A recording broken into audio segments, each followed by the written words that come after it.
bienvenidas, bienvenidos a una emisión más del ¿Quién para no ir? Nos hemos convocado esta noche porque para nosotros es importante, como ustedes saben, siempre hablar de estos temas coyunturales, de estas situaciones políticas que atraviesan al país. Y hoy queremos hablar sobre el tema de la consulta popular y no encontrábamos qué mejor persona para hablar hoy de estos temas que el Mauro Andino. Deseamos por favor que nos acepte esta entrevista. Mauro, bienvenido. Esta es tu casa, como te lo dijimos por fuera de aire. Por favor, vamos a conocer cuáles son tus percepciones en torno a lo que está pasando en el país. Muchas gracias, Gaby. Es un gusto para mí poder compartir con ustedes. Un saludo cordial para ti, para Tony, para Jonathan y por supuesto para toda la audiencia. Así que a las órdenes y listo para la tertulia. Buena.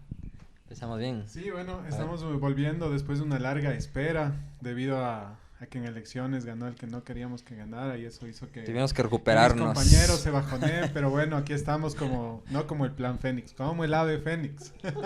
Como el gato Félix. Sí, estamos en un programa más, entonces esta vez trataremos todo lo concerniente a la consulta popular y especialmente a la constitución, a la constituyente, que es el tema más pesado, ¿no?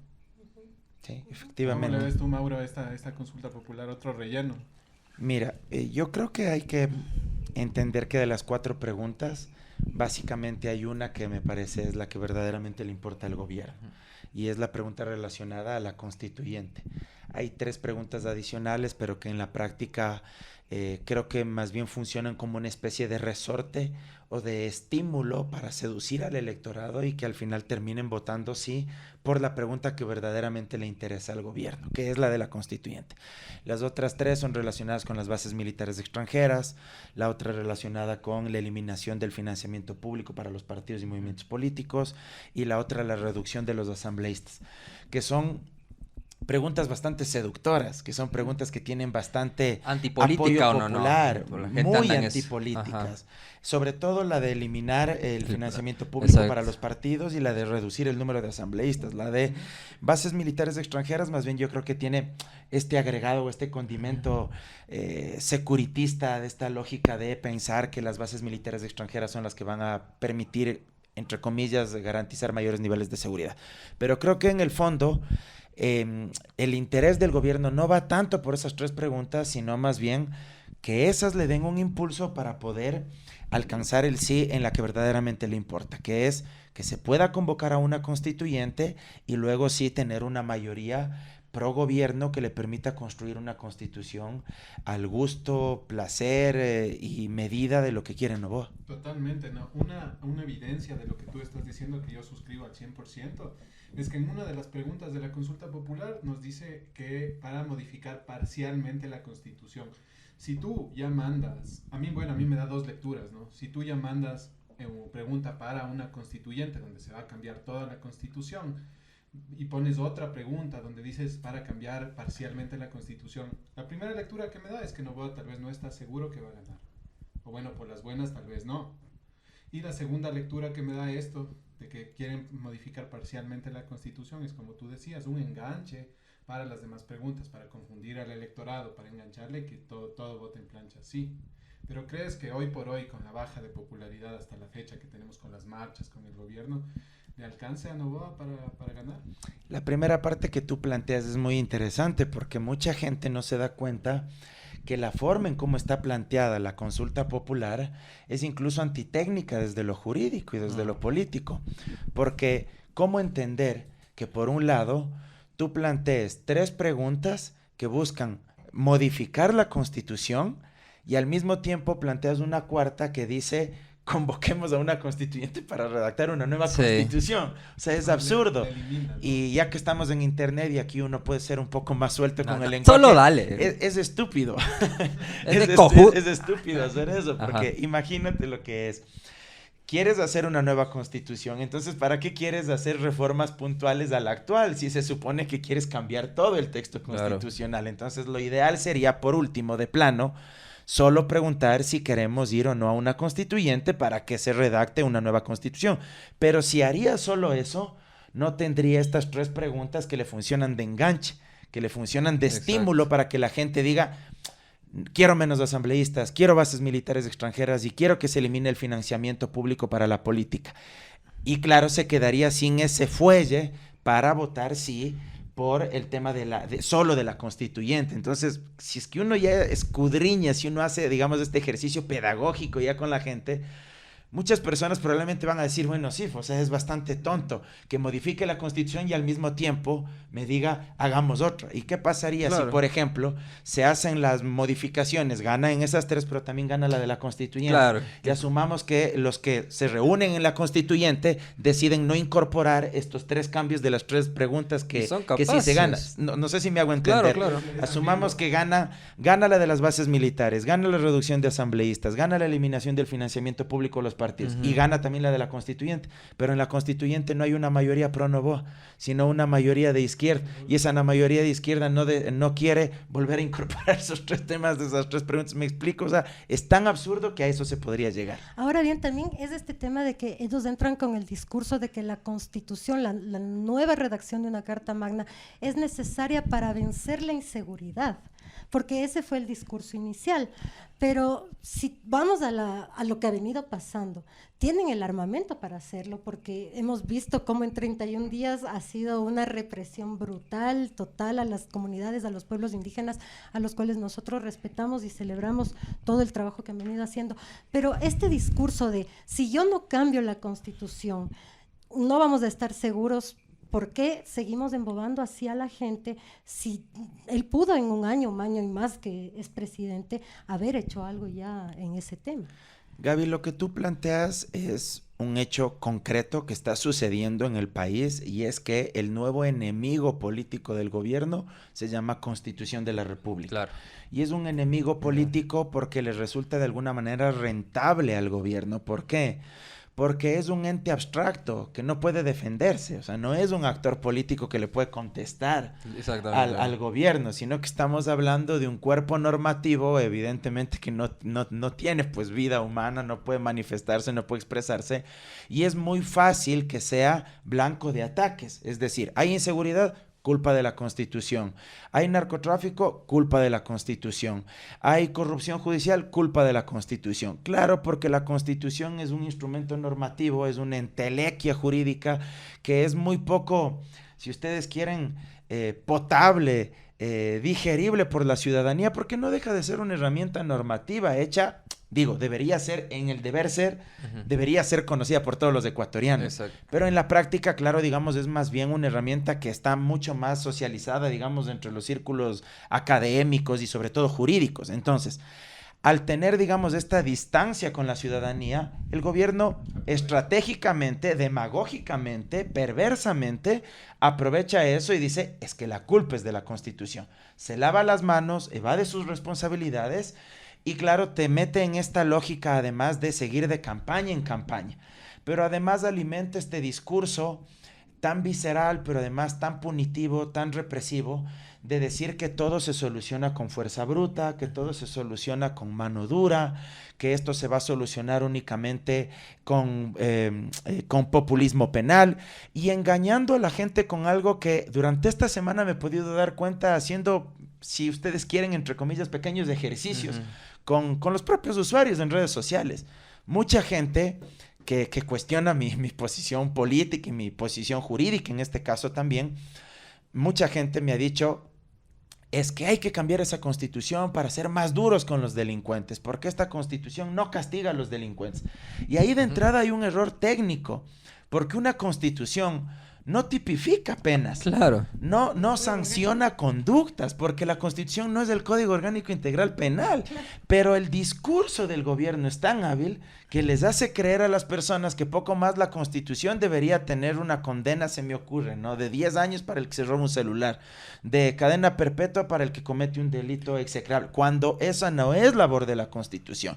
La Constitución, si bien puede prever ciertos delitos que son imprescriptibles, pero en cuanto a sanciones, a condenas, para eso está la ley penal, y la ley penal sí que establece sanciones. Entonces, claro, ahí hay uno de los mitos que hay que desmontar ante la gente y decirle, a ver, aguanta, Si estás pensando que una nueva constitución, por ejemplo, va a establecer pena de muerte o va a establecer condenas de 80, de 100, de No 120, pueden, te están mintiendo porque eso no va a ir en una constitución y además no se puede, Por la pena, carta. como la pena de muerte, como la convención, porque la prohíbe la Exacto. Convención Americana de Derechos Humanos. Y eso no puede reformar. Desde No, acá ya, no, no. ya está inscrito Ecuador en eso, claro. Pero, y no puede ser también, tal vez, porque yo me he venido preguntando esto hace rato, ¿no es también personal, Mauro? O sea, ¿no es también este odio visceral que le tiene al expresidente Correa? O sea, querer parecerse a él, querer como, no sé, o sea, hacer las cosas como él. Es que si Correa hizo la Constitución, yo cambio la Constitución. Es que si Correa se tira de un puente, yo me tiro de un puente. Quiero hacer una Es que si Correa- contrapregunta o sea, o añadir. o sea, no sé. Yo lo Gaby veo así. propone que es personal. Dele. Pero yo te pregunto, ¿tú crees que es personal lo que tiene Noboa contra Correa o es estratégico? Sabe que lucra yéndose contra él, diciéndole prófugo, que sí, que no. A mí yo creería un poco que eso porque... Ahora no digo que el man sea maduro emocionalmente, pero al mismo tiempo digo como... No sé, puede que sea así porque le conviene mucho, ¿cachai? En realidad. ¿Tú qué opinas? Creo que a medida que el conflicto político se va agudizando, sin duda se vuelve personal. O sea, También. tal vez en un inicio no lo era y tal vez en un inicio solo era estratégico, pero a medida que, digamos, el discurso se vuelve más violento, más visceral, que los epítetos y los estigmas se vuelven cada vez más recurrentes, Y la impunidad.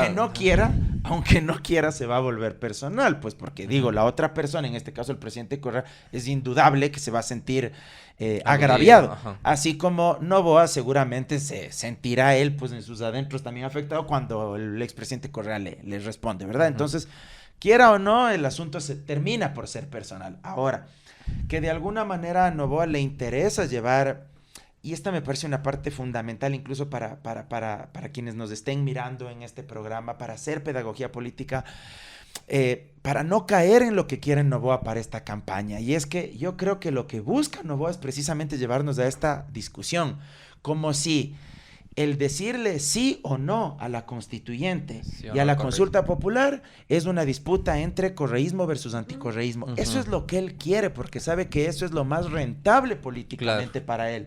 Y creo que hacia allá no debemos ir. La discusión no debe ser si es que esto es o eres correísta o eres anticorreísta. Creo que la discusión más bien debe ser por encima de las etiquetas políticas partidarias e incluso por encima de las categorías ideológicas. ¿En qué sentido? Yo sí creo que esta vez lo que ellos antes decían, hoy debemos nosotros invertirlo y decirlo fuerte y claro. Esta vez es o defendemos la democracia y los derechos humanos o votas por la radicalización ya no solo de un régimen autoritario, sino de un régimen dictatorial, de un régimen cuasi monárquico bananero, de un principado, de una especie de sultanato aquí ecuatoriano, hacendado bananero. Entonces, creo que esa es la gran dicotomía. Y para votar a favor de la democracia y de los derechos humanos, no tienes que ser ni correísta, ni tienes que ser necesariamente de izquierda, ni ser progresista. Tienes que ser un tipo sensato que cree ante todo en las libertades, en las libertades individuales, en los derechos de la gente, que crees evidentemente en la democracia. Y para eso puedes ser de derecha, pero que seas democrático, puedes ser conservador, puedes ser liberal, puedes ser socialdemócrata, puedes ser marxista, en fin, puedes tener una amplia gama de adscripciones ideológicas, y creo que eso es lo que está en juego y hacia allá hay que llevar esta discusión, no entre correísmo versus anticorreísmo, porque eso es lo que quiere Noboa. Creo que aquí lo que hay que decir es, o votas sí y fortaleces un régimen cuasi dictatorial para que termine de consumarse, porque lo que quiere es concentrar mucho más poder y quiere tener una constitución a su medida. Eso es lo que quiere. Ni siquiera sabe qué temas son los que va a incorporar. Claro, sí dijo eso Le el otro día. preguntaron dos periodistas y no tiene la más peregrina idea de qué es lo que va a ir en esa constitución. Y Entonces, rebajar eso es de artículos terror. también. exacto. Entonces, eso te demuestra que ahí el objetivo oculto es concentrar más poder. Y ahí creo que hay que trazar esa cancha entre quienes debemos defender la democracia, los derechos humanos, evitar más represión, y quienes seguramente estarán a favor de un gobierno dictatorial y tiránico. Creo que esa es la gran frontera que hay que trazar. Y en ese sentido, digo, el tema de la Constitución, pongamos que tenemos hasta cierto punto una ventaja porque la Constitución no fue hecha por Correa, fue hecha por una serie de actores políticos que sí, eventualmente se volvieron anticorreístas o ya no simpatizan tanto, pero que hoy están dispuestos a defenderla. O sea, digo, el sector de la izquierda anticorreísta no están con Noboa en este momento con respecto a la Constitución. Y eso, hasta cierto punto digo que nos da ventaja, pero sí es un buen punto de inicio para defender la Constitución, ¿no crees? Y precisamente eso se ancla con lo que acaba de decir, porque significa que si es que esta es una defensa por la democracia, por los derechos humanos, por los derechos económicos y sociales de la gente, aterrizándolo en algo muy tangible y simple, salud pública, educación pública, derechos de los trabajadores, etcétera, significa que a esa plataforma se van a sumar correístas, izquierdistas anticorreístas, Claro. antinovoístas, que siendo anticorreístas, pero pueden ser antinovoístas y no quieren... Pueden postergar su anticorreísmo un rato. Correcto, porque Claro. no están eligiendo a un correísta para la presidencia de la Claro. República. Lo que están es diciéndole a Noboa, aguanta, o sea, yo no quiero ese régimen autoritario que se perpetúe y que se termine de convertir en una dictadura. Entonces, digamos que ese cúmulo de actores tan diversos podríamos confluir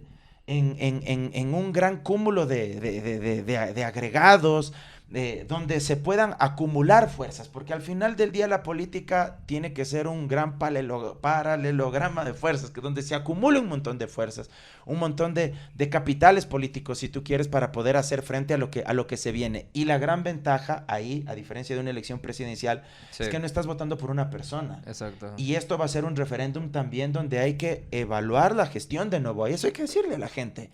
Tiene que ser un referéndum para premiar o para castigar a Noboa. Y yo creo que de nuestro lado debemos decirle a la gente que es el momento de castigar a Noboa. ¿Por qué? Porque te mintió en campaña. Porque te ofreció un montón de cosas e hizo todo lo contrario. Ya va 2 años en el poder. Este noviembre se cumplen 2 años. Parece que estaría recién 3 meses, 6 meses, pero ya va 2 años. Y una consulta anterior que igual prometió una serie de cosas. Hizo ¿no? otra consulta y te prometió que con esa se iba a solucionar un montón de problemas y los problemas se han agudizado. Te dijo que no iba a eliminar el subsidio al diésel y terminó eliminando. Te dijo que iba a rebajar las tarifas eléctricas, el costo, y no las ha reducido. Te dijo que iba a incrementar el valor de las pensiones jubilares al mismo valor del salario básico unificado de los trabajadores en general y no lo ha hecho.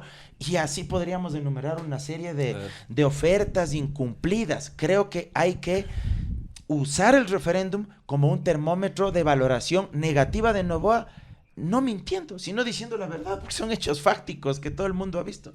Claro, es interesante cómo resaltas esto, ¿no? Que la gente no va a votar por una persona, sino vamos a votar por nuestros derechos. En ese sentido, también es interesante lo que tú dices, que hay coaliciones, especialmente siendo un país plurinacional como nosotros, y también es chistoso ver que los más anticorreístas se han unido para ahora estar hablando mal de la constituyente, mal de Noboa. A mí me sorprendió ver, por ejemplo, a Payares, Sí. ver a Ortiz en un programa... ¿En contra o a favor? No lo vi. En contra. De, ¿qué? En Ah, un sí, pro- sí, en ya un se vi. programa online, o sea, Ay, ver las a- vueltas a que da la mí- vida, ¿no? Para mí, ver a Payares hablando mal de Noboa ya dice mucho sobre la popularidad que tienen estos momentos Noboa, pero no sé si por las buenas de su alcance, ¿no? Yo creo que hay que también ahí diferenciar un poco. Espero que se entienda bien lo que voy a decir. No quisiera que de pronto se malinterpreten mis palabras.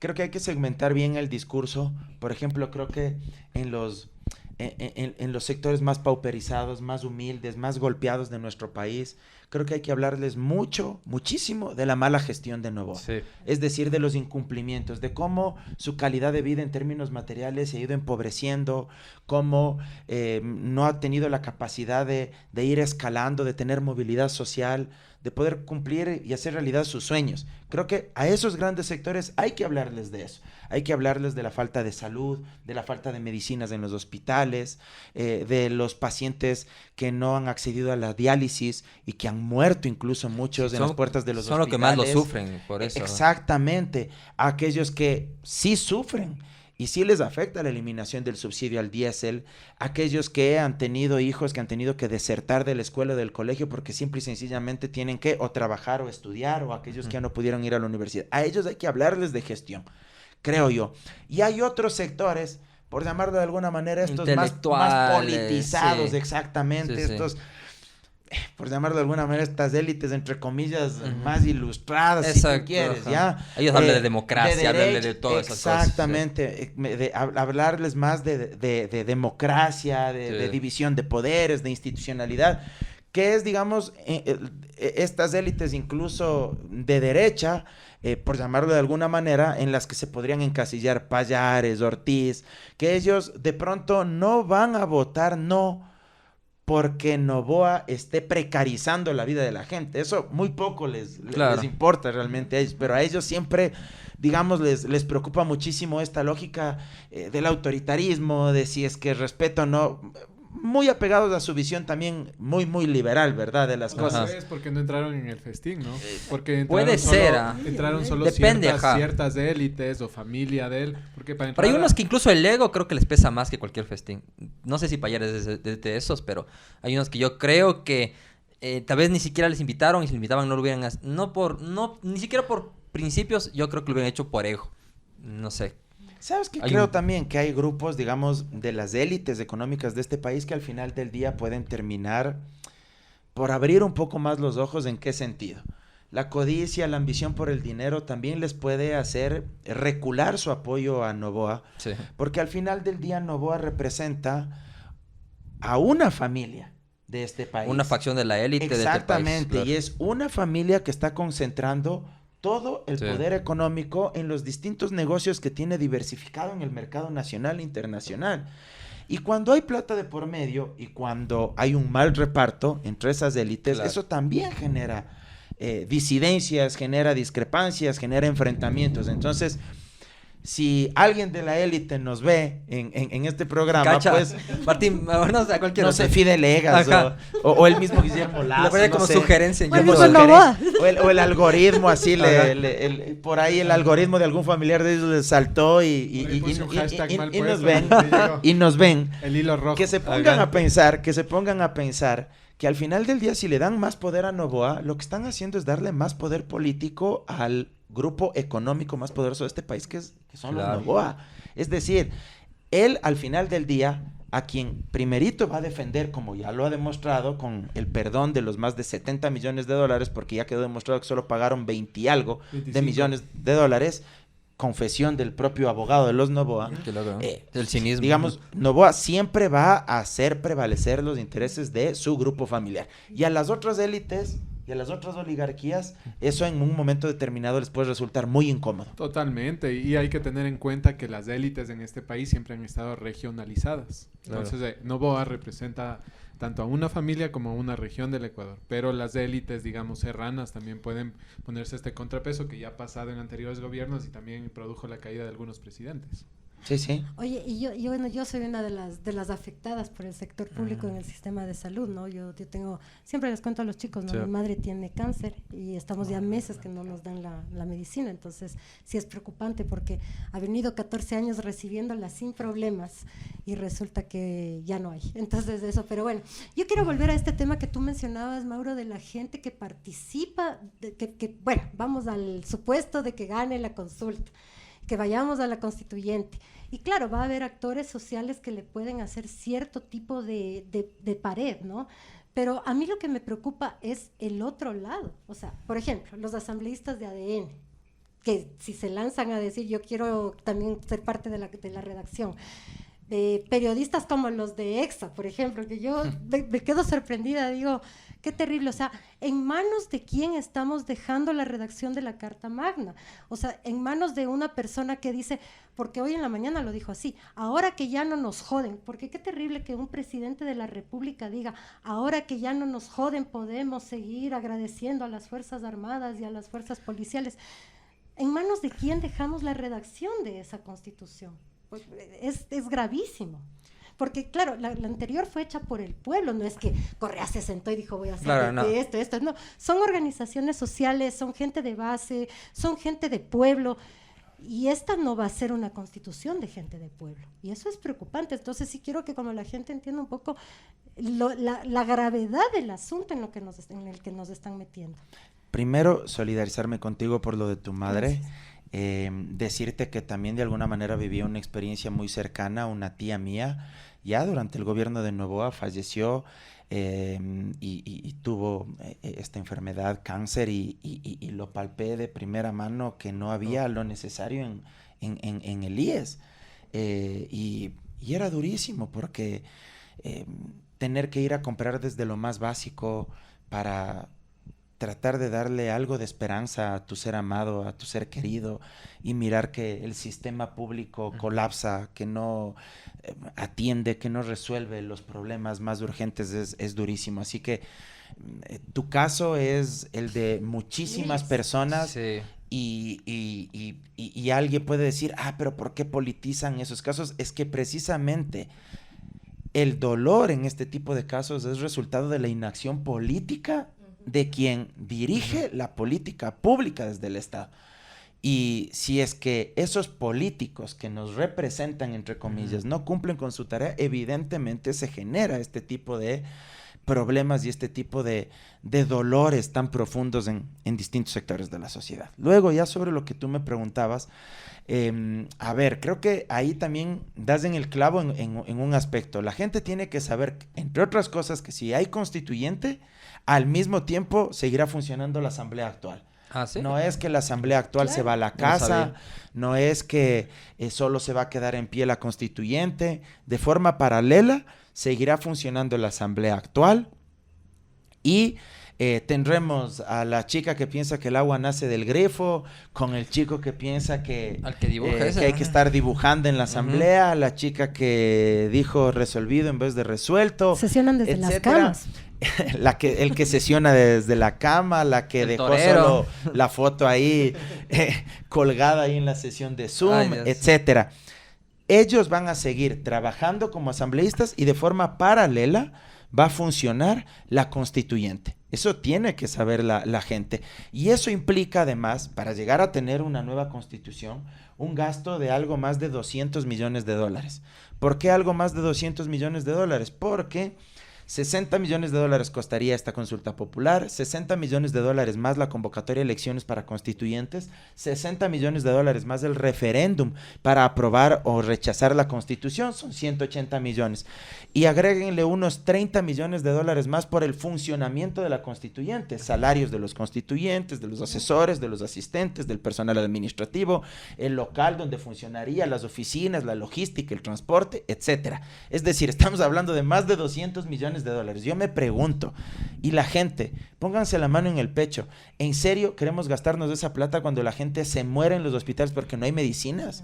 ¿En serio queremos gastarnos $200 millones cuando ni siquiera se les paga la deuda a las dializadoras, a las clínicas privadas, y hay pacientes que han muerto en las puertas de los hospitales? ¿En serio alguien nos va a dar una garantía de que efectivamente los constituyentes que pongan Noboa no van a ser los mismos que actualmente están en la asamblea? Porque esto también es bastante paradójico. Él en una de las preguntas plantea reducir el número de asambleístas porque dice que son un desastre.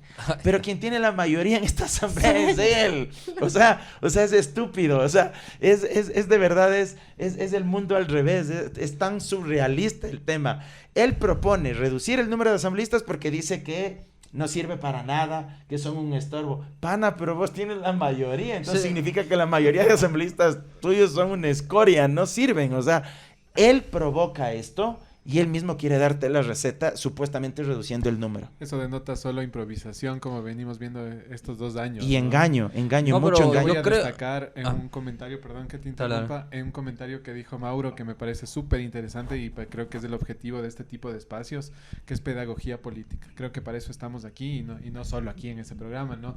El momento que vas con un taxista, que vas a comprar un aguacate, loco, los aguacates cuestan ahora $1. ¿Quién no le duele eso en el alma? No, el Entonces verde vas- cuesta 50 centavos. loco. Vas a la tienda, Duele. conversas con las veces y Duele vas mucho. en un taxi, entonces esos también son espacios para generar estos debates de conocimiento, de pedagogía política para que la gente tal vez que no sepa qué es una constitucional, para qué sirve o cómo se formó la constitución en el 2007-2008, que es una muy buena constitución. De hecho, Mauro nos puede explicar un poco más de eso. Es una constitución pionera en derechos ambientales, sobre todo, ¿nos puedes contar eso? Entonces, generar estos espacios, ¿no? Esta pedagogía política, esta palabra que se repite un montón de veces. Sí, y antes de que nos expliques eso, justo quiero como agregarle una cosita al Tony, ¿no? A nivel latinoamericano, no sé si a nivel internacional, más allá de Latinoamérica, esta es una constitución garantista, es lo que entendemos todos. Y a mí me da la sensación que pretenden hacer una constitución netamente corporativista, porque es romper derecho ciudadano y darle todos los beneficios a sus grupos de élites, a los bancos, qué sé yo, a más políticos de derecha, a las clases altas. Y aquí no habemos clases medias, o sea, esto nos va a seguir empobreciendo más a los que medianamente nos podemos decir clase media, pero seguiremos siendo clase baja. Entonces, esta constitución no nos va a ayudar a nosotros, a los pobres, es solamente ayudar a los grupos de poder, ¿no? Tú has dicho una palabra que hoy se ha vuelto... valga la redundancia, mala palabra. Ok. Garantismo. Ah, sí. Porque hoy usan el garantismo para denostar a la propia Constitución. Y para apelar a esto que el Tony destacaba, la pedagogía política, la pedagogía jurídica, la gente tiene que saber que el garantismo no es un escudo de protección para los delincuentes. Sáquense eso de la cabeza. El garantismo implica que un marco normativo llamado Constitución proteja los derechos de todos los ciudadanos independientemente de su condición social, económica, étnica, independientemente de los procesos judiciales que pueda tener, pero sobre todo, el garantismo evita los abusos y las arbitrariedades que el Estado y que los agentes estatales pueden cometer en contra de cualquier ciudadano. Pongo un ejemplo muy pequeño. El garantismo evita, señor, señora que nos está mirando esta noche, esta mañana, esta tarde, en el horario que usted nos vea, el garantismo evita que a usted, un policía que es su vecino, y como usted le cae mal y tienen algún problema, él porque se le pega la regalada gana y porque a usted le cae mal, le detenga y le prive de la libertad sin la orden de un juez competente. Eso es garantismo, evitar que se detenga, por ejemplo, arbitrariamente, ilegalmente a un ciudadano. Garantismo, ¿qué es? Que si es que usted, por ejemplo, tiene una pelea con su vecino, hay escándalo público, viene la policía, ya les detienen a los dos porque hubo la pelea entre los dos y les van a llevar detenidos, ya les pongan a órdenes de la autoridad competente, pero no que una vez que están detenidos, le boten al suelo a usted, le pateen entre 5 personas, le gaseen, le peguen puñetes, le fracturen la nariz y ahí recién les lleven a órdenes de la autoridad competente. Garantismo, ¿qué significa? Que si usted por A o B circunstancia es denunciada por parte de otra persona, porque supuestamente le acusa a usted de estafa o le acusa de que usted le robó un celular. Bueno, si es que usted no cometió ese delito, usted seguirá siendo inocente hasta que no exista sentencia condenatoria en firme, porque el principio universal de presunción de inocencia solo se rompe cuando existe una sentencia ejecutoria. Eso es el garantismo. Pero aquí han convertido al garantismo en una mala palabra, lo han asociado, y esto es una habilidad de la derecha, y no solo de la derecha ecuatoriana, sino de la ultraderecha global, asociar el tema del garantismo como si fuese sinónimo de protección a los delincuentes, como si fuese sinónimo de complicidad con los grupos narcodelictivos, nada más alejado de la verdad. Creo que es parte de una doctrina del shock, ¿no? Absolutamente, y ellos a veces dicen que la izquierda adoctrina, ellos son los verdaderos adoctrinadores en este sentido, porque juegan con las emociones de la gente y hacen uso de casos o de ejemplos muy puntuales en los que la justicia, por ejemplo, comete errores. Pongo un caso, hay un reincidente que merece que se le dicte prisión preventiva y sin embargo hay un juez corrupto o un fiscal corrupto que no le pide al juez que dicte prisión preventiva, o el fiscal pide, pero el juez se niega a pesar de que ameritaba dictar prisión preventiva. Salen estos tipos de ultraderecha y dicen, ahí está, la Constitución garantista de 2008, claro. Por esa Constitución, por esa Constitución es que este violador, este criminal está en libertad, cuando no es culpa de la Constitución en ningún momento dice que no se le pueda dictar prisión preventiva, tampoco la Corte Constitucional. Fue un mal juez, fue un mal fiscal, es decir, errores ya en la práctica procesal. ya sea por ignorancia, pero en la mayoría de veces porque hay corrupción o a veces también porque hay, digamos, extorsión, amenazas por parte del crimen organizado. Pero el punto es, no es culpa de la Constitución. Entonces, el garantismo más bien, digamos, es una herramienta que garantiza que todos los ciudadanos seamos tratados en igualdad de condiciones y que no exista un uso abusivo, punitivo, arbitrario por parte del poder del Estado. Y no solo para personas, ¿no? Como te decía en mi intervención, también es para la naturaleza que esta constitución fue pionera y reconocida a nivel mundial por cuidar los derechos de la naturaleza. Quiero decir algo muy importante. No, tengo miedo que se vaya el hilo porque está muy interesante lo que dijiste. Pero yo me puse a pensar en algo que dijiste tú ahorita. Como dices, apelar a la gente a que diga como el garantismo eventualmente te va a afectar a ti de alguna manera, ¿no? Seas o no seas criminal. Ahora el problema es que el gobierno juega este juego. Juega el juego de... Tú nunca vas a ser criminal porque tú eres una persona de bien. Correcto. Nunca, jamás vas a tener un problema con un vecino, ni jamás a tu tío, primo le van a acusar de esta forma, porque tú eres una persona de bien. Entonces, no te preocupes, tú jamás vas a tener problemas con la policía. La verdad es que eventualmente, peor, digamos, en la clase media, baja, tú te terminas relacionando con la policía de una manera, ¿cachai? Déjame te pongo un ejemplo, Ajá. Jonathan, perdona Ajá. que te corte ahí, y es Sí. muy buen punto el que planteas, Ajá. y esto nos permite hacer lo que estamos tantas veces mencionando, pedagogía. Mira, mucha gente es verdad que dice, en mi círculo familiar o amigos también, que porque uno siempre tiene amigos también derechosos. O familia. O familia, y se sale de los grupos de WhatsApp, Ajá. en fin. Peleándose. Sí, bueno, yo no me fui peleando, Bueno, yo fui agradeciendo, por pero las nunca, buenas, nunca más volví. ¿Qué? Pero a veces te dicen, es que el que nada debe, nada teme. Ah. Si usted no hace nada malo, ¿por qué tiene miedo de esta ley de inteligencia que aprobó el gobierno? Esta es solo para los pillos. Y al final, claro, la Corte Constitucional la declaró inconstitucional porque efectivamente era una brutalidad, era una bestialidad.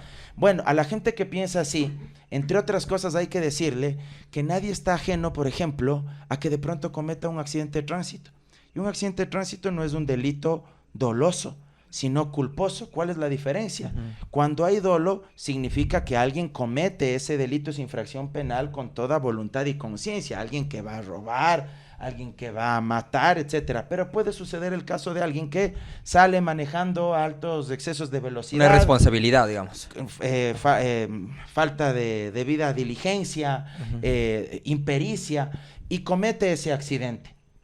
Y hay mucha gente que dice, en las cárceles allá que no les den pero ni de comer, No se y da que cuenta. se maten allá o que se exterminen entre ellos sin darse cuenta que esa persona podría, por ejemplo, tener un accidente de tránsito. ¿Qué pasa si es que mata en ese accidente de tránsito?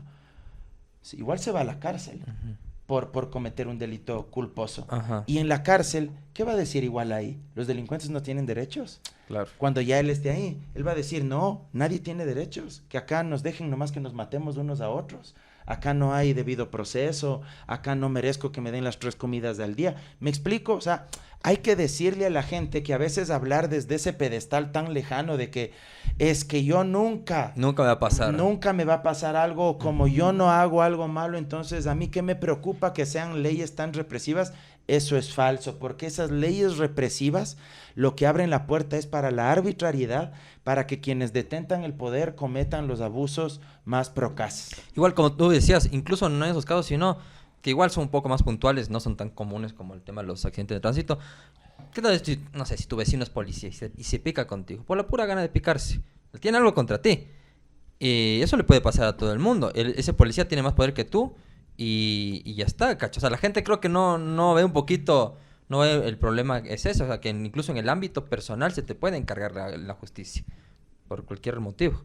Absolutamente, y de esos casos han existido por montones, y más ahora que vivimos de estado en excepción, en estado en excepción. Sin embargo, Mauro, o sea, yo entiendo que estas son leyes que deben reformularse desde otras leyes, o sea, la ley de tránsito, el Código Orgánico Integral Penal, pero no la Constitución, o sea, porque, o sea, tiene una fijación con la Constitución, vuelvo y repito, para mí es darle el poder ya absolutista a su gente, a su grupo de poder, o sea, porque todas estas reformas, todas estas cosas se pueden hacer, sí, pero reformulando las otras leyes, no la Constitución. Lo que pasa es que en el fondo, como no tienen una agenda clara para decirle a la gente, insisto, Noboa a 2 periodistas prácticamente les dijo cero respecto de lo que haría en una nueva constituyente.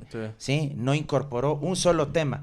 A Rivadeneira le terminó proponiendo que sea candidato en segundo lugar, fue lo mejor que hizo en esa entrevista, y a Fernando del Rincón le habló 2 temas por ahí muy vagos, muy generales, y lo más grave que dijo, que esto sí lo mencionó, fueron 2 temas. Lo uno, lo del IES, que le va a quitar la potestad de ser prestador de salud para que pase a manos del Ministerio de Salud Pública, es decir, a ese mismo ministerio donde la gente ni siquiera tiene medicinas, donde los pacientes ni siquiera tienen las 3 comidas diarias, pero es que de verdad, o sea, gente que nos está mirando, los pacientes, los médicos, las enfermeras están recurriendo a bancos de alimentos. Es que en diciembre del año pasado, Novoa recortó más de $1.300 millones en el presupuesto del Ministerio de Salud. Esto lo denunció Diario Primicias. Si no me creen a mí, vayan, googleen. Lo denunció Diario Primicias y luego lo corroboró es un medio de EGAS, ¿no? el ex ministro de Lazo, el doctor José Ruales. O sea, no estoy diciendo un ex ministro o ministro de Salud de Correa, no.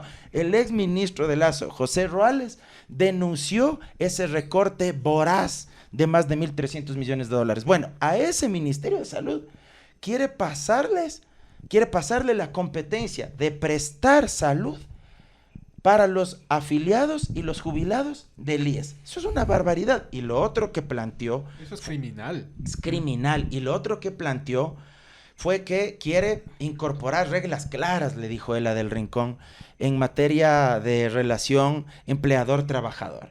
Y eso, aunque no le haya dicho abiertamente, lo que significa es precarizar a los trabajadores. Contrato por horas, tercerización, flexibilización, intermediación laboral. Todo lo que está prohibido actualmente en el artículo 327 de la Constitución, y que fue una conquista, un logro histórico de la Constitución del 2008, y ahí sí es que ustedes me permiten en esta parte mencionar algunas de esas conquistas que creo yo que son muy importantes dejarlas sobre la mesa. Los derechos de los trabajadores, yo invito a que hagan memoria. Antes del 2008, ¿cómo les tercerizaban? ¿Cómo les votaban el rato que les daba la gana? Y no digo... $180 mensuales. Por favor, y sin ningún tipo de indemnización. No podías acudir ni siquiera a la inspección del trabajo para tratar de conciliar, de llegar a algún tipo de acuerdo. Nada, porque la ley legalizaba el despido intempestivo. O sea, la ley legalizaba el maltrato, la explotación laboral. Eso se acabó con la Constitución del 2008. A los estudiantes universitarios, a los chicos, a los adolescentes de 16 a 18 años, a los jóvenes universitarios. Yo quiero que les pregunten a sus hermanos mayores. Yo soy hijo de la universidad pública. Yo estudié orgullosamente en la Universidad Nacional de Chimborazo. Fui presidente de FEU en mi universidad. Y yo me acuerdo en mi época, había que pagar el valor de la matrícula. Había que pagar el costo de los aranceles, había que pagar los famosos derechos de exámenes, los derechos, si te quedaba suspenso, lo de las tesis, etcétera, los derechos por el tutor, en fin, lo del tribunal, etcétera. Me acuerdo que medicina en mi universidad, que es pública, costaba más incluso por los laboratorios, por los libros, los útiles, por las prácticas que tenían que realizar. Eso se acabó con la Constitución del 2008, porque la Constitución del 2008 reconoció la gratuidad de la educación superior hasta el 3er nivel. Eso dice la Constitución del 2008. ¿Qué más se logró con esta Constitución? Los derechos de la naturaleza. Los derechos de la naturaleza, reconociendo nuestro país por primera vez a la naturaleza como sujeto de derechos. Y claro, esta onda ultra reaccionaria, ultra derechista que hoy también deambula en nuestro país, tristemente dice, es que cómo la naturaleza puede ser un sujeto de derechos, si acaso que puede hablar, si no puede comparecer por sí misma ante los tribunales para demandar. Y yo les doy ahí mi respuesta, tan fácil como lo siguiente. Yo pregunto algo. Una compañía, una persona jurídica, puede comparecer por sí sola ante los tribunales. La Coca-Cola, Apple, no sé, la marca del delicioso vino que nos estamos tomando, Huawei, no sé, lo que fuera, Samsung, son personas jurídicas. ¿Tienen o no tienen derechos las personas jurídicas? Las empresas, las personas jurídicas, tienen derechos, pues, y pueden comparecer solas o comparecen a través de representantes que son seres humanos. Entonces, si las personas jurídicas, cuando está en juego las actividades comerciales, económicas, ahí cuando está en juego la plata, ahí sí se les puede otorgar derechos a través de terceros, ¿por qué no entonces a la naturaleza, que es un ser vivo, que además es el espacio donde nosotros habitamos? Es el espacio donde si ese lugar se destruye, nosotros automáticamente desaparecemos. Consecuentemente, decir eso de que como la naturaleza por sí sola no puede representarse, no puede hablar para hacer valer sus derechos, no pueda tener los mismos, es absurdo, porque las personas jurídicas tienen derechos, pero a través de sus representantes. Los niños, niñas y adolescentes ¿pueden presentar una demanda ellos por sí solos? No pueden. ellos solos no, pero por sí solos no, pero tienen derechos. Y a través de un representante o de un curador o de un tutor, pueden demandar y pueden hacer valer sus derechos. Otro ejemplo, una persona que está alienada o una persona que no está en sus cabales porque tiene algún tipo de problema con la bebida o con las drogas. ¿Deja de tener derechos como ser humano? No, sigue teniendo derechos, pero a través de un tercero que los representa. Si eso sucede en todos esos casos, ¿cómo no va a tener derechos la naturaleza? Entonces, eso fue una conquista igual del Ecuador y, por supuesto, también los derechos de las mujeres embarazadas, la licencia por maternidad que se amplió, la licencia por paternidad que se reconoció a partir de la Constitución del 2008, luego en el Código del Trabajo, los derechos de personas con enfermedades graves, de alta complejidad, catastróficas, los derechos de los adultos mayores para que no paguen trámites notariales, para que paguen el 50% de espectáculos públicos, etcétera. Esas fueron conquistas de la Constitución de Montecristi. Oye, y estaba loquísimo todo lo que estás diciendo. Acabo de dar una cátedra, loco, y todo eso. Y sí, pero antes de como quedarme así anonadado por ello, ya se me olvidó precisamente lo que te iba a decir. No, lo que te iba a decir es lo siguiente. Me quedé con lo primero que tú decías, como, claro, hay los derechos del trabajador, ¿no? Ahora, el problema, y siempre me gusta poner en contraste cómo el gobierno juega bien contra ese discurso. El gobierno de Lazo, de hecho, habla mucho del emprendedor, ¿no? Entonces, yo creo que mucha gente, cuando te escucha decir eso, incluso yo creo que jóvenes, van a decir como, pero yo no soy empleado, o bueno, soy empleado o eventualmente seré un emprendedor. Entonces, no me importa. Dicen, la flexibilización les suena como algo incluso bueno, ¿cacho? Eso, igual, todo lo que, o sea, eso, digamos, como que si era algo que haría el gobierno, o hace el gobierno, de hecho, para contrarrestar ese discurso, ¿no? Porque ya aparentemente la gente da por hecho sus derechos muchas veces. Yo sé que el gobierno y la derecha siempre pretende instalar ese mensaje. Ajá. De que los emprendedores necesitan que los derechos de los trabajadores sean muchísimo más flexibles, que se pueda terminar la relación laboral de forma mucho más rápida. Y todo esto es falso, primero, porque no existe evidencia empírica que demuestre que flexibilizar la relación obrero-patronal o la relación empleador-trabajador permita generar mayores fuentes de empleo. Es decir, el hecho de que únicamente se precaricen las condiciones del trabajador no genera per se mayor empleabilidad. Lo que puede generar es mayor empleo precario, que es otra cosa. Es decir, si actualmente hay una persona con contrato a tiempo indefinido ganando el básico, si es que hay contrato por horas, probablemente a esa persona la despiden y luego contratan 2 personas únicamente por horas. Y luego las estadísticas te dirán, ya no solo está una empleada, sino 2. Claro, pero 2 ganando la mitad o menos de la mitad del básico. Entonces no es que hubo más empleo, sino que solo hubo un incremento artificial con un empleo de mala calidad y con un salario, entre comillas, salario insignificante. Luego, creo que hay que también poner sobre la mesa que la gente se opuso al contrato por hora. O sea, la gente le dijo no a Noboa. Claro. Y fue abrumador, más del 65% le dijimos no a la precarización Ganó de por la clase 75%. trabajadora. Más del 65% fue un no rotundo en esa pregunta. Y creo que ahí sí hay una conciencia política muy importante de los trabajadores, porque además le mienten al propio sector empresarial, como si no habría otro tipo de contratos más flexibles que el Código del Trabajo permite. Y hay el contrato a jornada parcial permanente. Y ese contrato a jornada parcial permanente también puede ser dividido por horas o por días específicos durante la semana. Y a través de los acuerdos ministeriales que ha expedido el propio Ministerio del Trabajo, se lo puede acoplar para el sector agrícola, para el sector pesquero, para el sector turístico. Lo que pasa es que lo que no quieren es tener un contrato que al menos les obligue a afiliar a la seguridad social. Y lo que buscan es no pagarte lo que te corresponde por mandato de la ley, la afiliación al seguro social. Lo que buscan es no pagarte los décimos, no pagarte horas extras, horas suplementarias, etcétera. Eso es en la práctica lo que buscan, y tener, por supuesto, la capacidad de decirte chao cuando les dé la gana. Como tú ya ponías en tela de duda esto, digamos que gana la pregunta de la constituyente que sí, pero ya cuando se genere la asamblea constituyente, digamos que no es mayoría Noboa, sino digamos la izquierda, o no la izquierda, sino gente que no está a favor de Noboa, y que digamos que sí están a favor de la constituyente hecha en el 2007-2008. ¿Qué pasa ahí? O sea, digamos que yo quedo como asambleísta constituyente y somos la mayoría, y estamos de acuerdo con la constitución del 2007-2008. ¿Qué pasa ahí? A lo Chile, dices tú. ¿Qué pasa si pasa lo mismo Nos vamos a gastar 200 millones de dólares para que se mantenga la misma constitución. Es un escenario muy interesante. Podría pasar lo siguiente. Por un lado, ¿qué tal si Noboa no obtiene la mayoría en esa constituyente? Lo primero que quiero decirles es que hay que evitar a toda costa que lleguemos a la constitución. Sí, o sea, eso hay que tenerlo presente.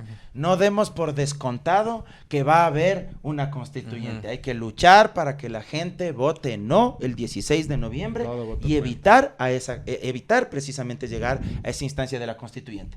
Pero en el supuesto no consentido de que eso sucediera, ¿qué tal si hay una mayoría adversa a Noboa?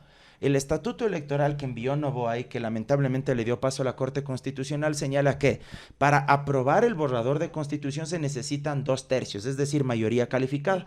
Son 80 constituyentes, los 2/3 serían 53 constituyentes. Entonces, pongamos que alguien que no es de Noboa tiene la mayoría calificada.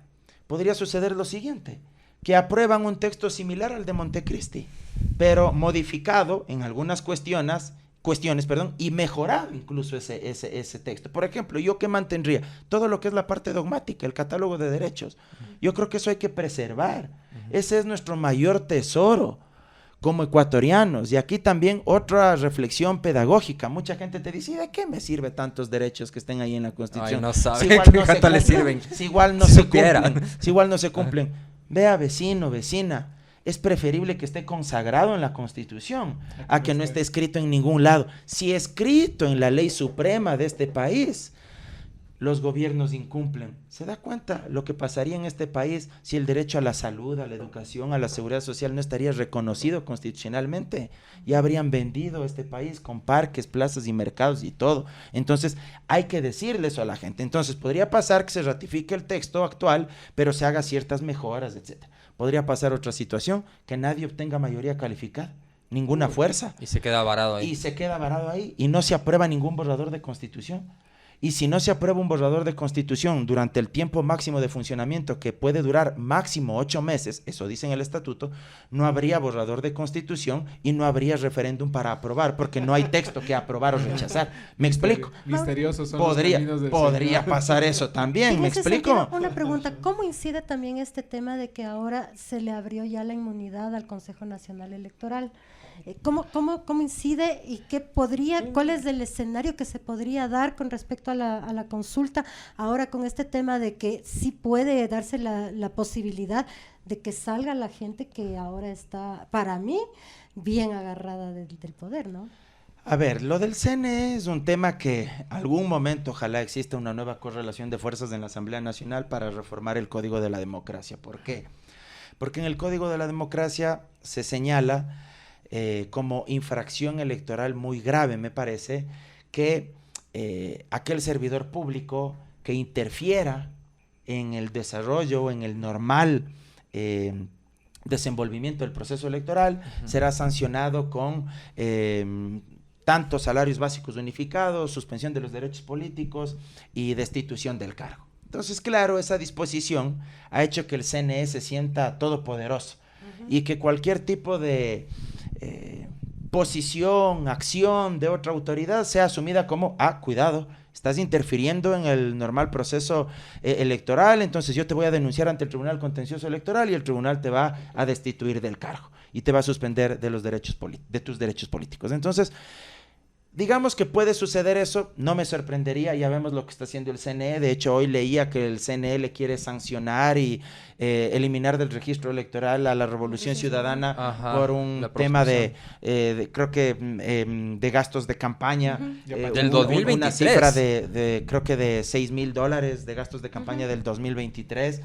Mira, si es que eso ya hacen en el CNE y ponen la denuncia ante el Tribunal Contencioso Electoral, yo creo que si uno ya dice en estos momentos que está viviendo en una cuasi dictadura, yo creo que si hacen eso, pues ya de plano, ¿qué nos queda decir ya? Sí. Más bien ya que ni convoquen elecciones de constituyentes, más bien que redacten una constitución en la Industrial Molinera de unos 120 artículos, que firmen ahí el gerente de la Industrial Molinera y que se ordene la publicación en el registro oficial. O sea, ya de una vez eso, porque para qué gastar plata, hacer constituyente, elecciones, etcétera, y ya francamente viviríamos en una especie de dictadura bananera porque quieren proscribir incluso al único partido político o al más fuerte que le puede hacer oposición en este momento. De hecho, ahorita no puede participar en la consulta, ¿no?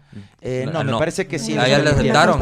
Sí, les permitía. Al comienzo no, al comienzo estaban. No. Y Pachacútec también creo que está metido en este rollo, ¿no? Parece que sí. ¿Por qué Mauro Andino le dice no a esta pregunta de la nueva Constitución? Bueno, creo que intentando resumir ya lo que hemos conversado esta noche, creo que hay que decirle no a esta nueva Constitución porque debemos evitar que un abusivo que ya ha hecho un uso doloso, arbitrario, autoritario del poder que se le otorgó en las urnas, cometa muchísimos más excesos.